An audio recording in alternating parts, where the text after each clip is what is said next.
This is a video from section 5.3, use part 1 of the fundamental theorem of calculus to find the derivative of the function.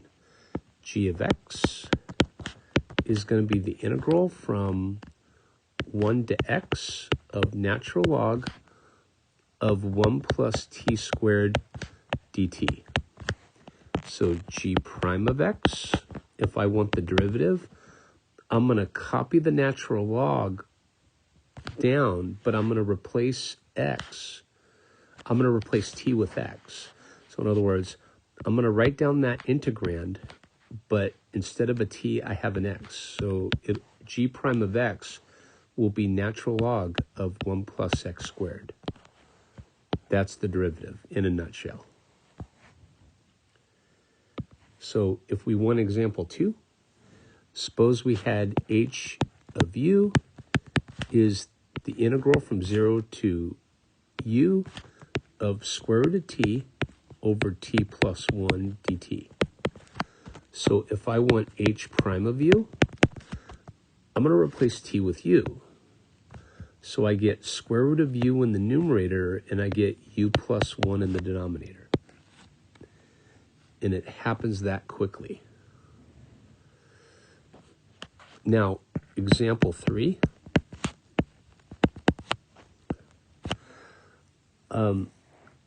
We need to talk about that. So suppose a of w is the integral from w to negative 1 of e to the t plus t squared dt. This one perhaps is a little bit tricky because if you notice in each of the previous examples, the lower limit was the number and the upper limit was the variable. You need to have that order, okay? So you notice how the lower limit is the number and the upper limit is the variable in example 2? Well, in this situation, the lower limit is the variable and the upper limit is the number. And so we have to make a limit switch. So we have to switch these limits. And so the way I'm going to do that is I'm going to take a of w, and that's going to be the integral from negative 1 to w of e to the t plus t squared dt. But don't forget, you have to put a negative on the outside. Now, notice how the lower limit is the number and the upper limit's the variable. And that allows us to take the derivative. And so a prime of w is e. Now, remember, I'm going to replace t with w. So it's e to the w plus w squared. That's example 3. Example 4. Suppose I had h of x is the integral from 1 to root x of z squared over z to the 4th plus 1 dz. Okay. So this one's a little interesting because if you notice in the previous examples, we had an x, so degree 1, right? We had a u. We had a w. Well, this is a situation where we have the square root of x. So we are able to use the chain rule. This is legal, okay? And so when I want h prime of x, the way this is going to work is you're going to replace that z with square root of x. So I'm going to take square root of x to the second divided by square root of x to the 4th plus 1. But by the chain rule, you have to take the derivative of that upper limit. So in other words, I'm going to take the derivative of square root of x. Okay? Now, this is going to be x divided by x squared plus 1 times 1/2 x to the negative 1/2, right? Now I'm going to pull the 1/2 out in front. And remember, this is to the first power. So this is 1/2 times x to the first times x to the negative 1/2 is going to be x to the 1/2. And I'm going to divide by x squared plus 1. And that would be my answer for example 4. So again, you have to apply the chain rule here. Example 5.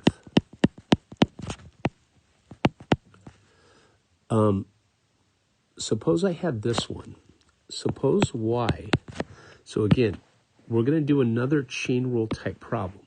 So y is the integral from 0 to tangent x of e to the negative t squared dt. So when I take y prime, I'm going to take e. I'm going to replace t with tangent x. So it's e to the negative tangent squared x. But then I'm going to multiply by the derivative of tangent x. And so this is e to the negative tangent squared x times secant squared x. Remember, the derivative of tangent x is secant squared x. And that's, again, y prime. Now, but I should point out, your instructor may want you to write this as secant squared x divided by e to the tangent squared x. That is possible. And that's incredibly valid. Example 6.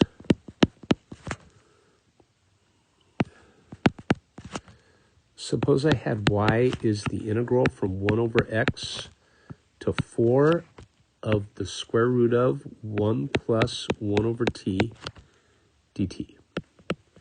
Now, there's a couple things in play here. The tricky thing about this is you have to make sure the variable is on top and the number is on the bottom.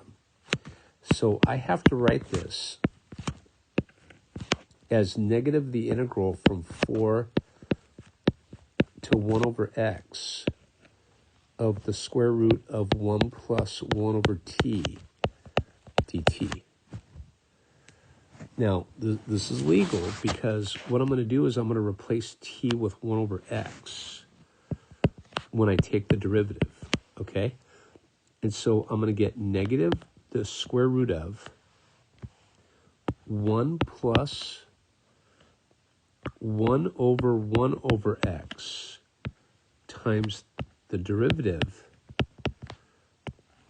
of the upper limit, which in this case is 1 over x. So it's an application of the chain rule. So therefore, y prime is negative the square root of 1 plus x. And I'm going to take this and I'm going to multiply by negative 1 over x squared.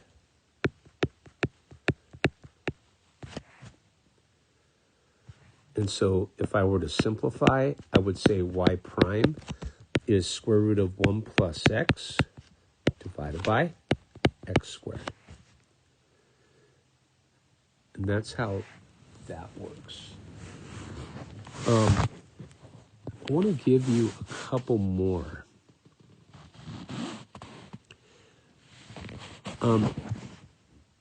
So this was example 6.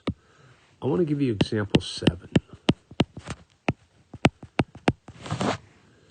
Suppose I give you something like this.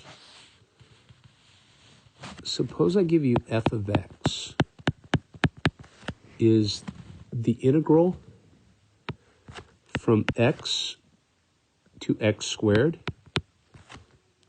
of e to the t squared dt. Okay, you can't have the lower limit be a variable and the upper limit be a variable and then be able to take the derivative. So this is what we got to do. So what we're going to do is we're going to break this up somewhere in between. So let's like pick a number, 1. So I'm going to rewrite this as the integral from x to 1 of e to the t squared dt plus the integral from 1 to x squared of e to the t squared dt. So this is totally legal. So I could break that up at 1. And a really nice question is, could I have broken that up at 2? The answer is yes. Could I have broken that up at 100? The answer is yes. You're going to find out at the end of the day it doesn't matter where you break this up. And so what I'm going to do is I want the lower limit at the bottom. And so I'm going to rewrite f of x as negative the integral from 1 to x of e to the t squared dt plus the integral from 1 to x squared of e to the t squared dt. And now I could take the derivative. F prime of x is negative e. So I'm going to replace t with x. So it's negative e to the x squared plus e. I'm going to replace t with x squared now. So it's e to the x to the 4th times, by the chain rule, you have to take the derivative of that x squared.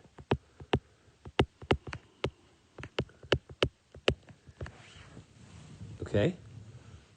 And so if I finish, I get the following.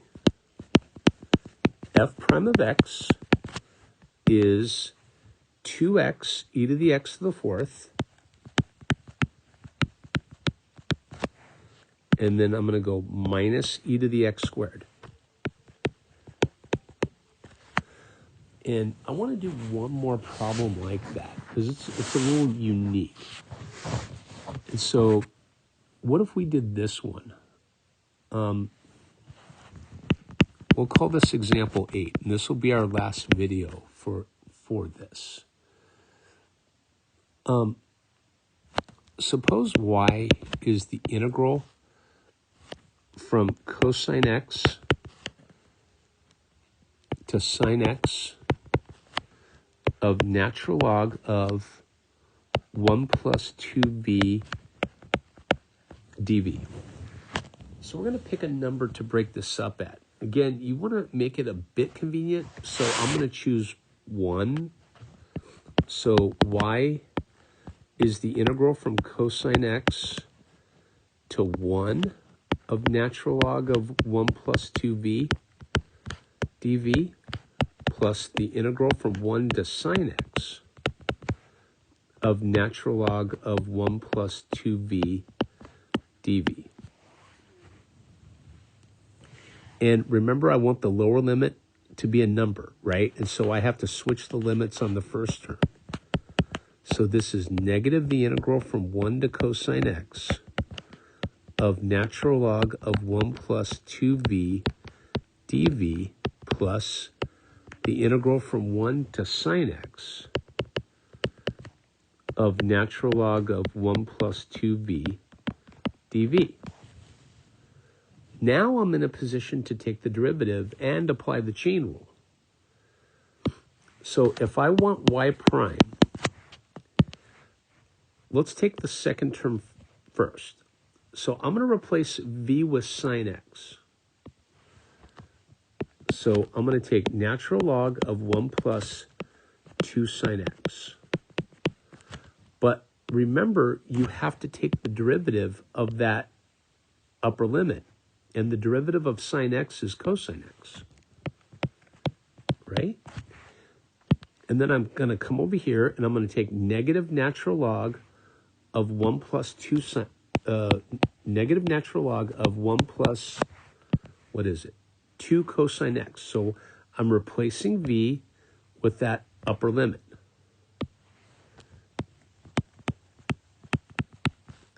But then I have to take the derivative of that upper limit, which is negative sine x. Remember that the derivative of cosine x is negative sine x. And so this is sine x, natural log of 1 plus 2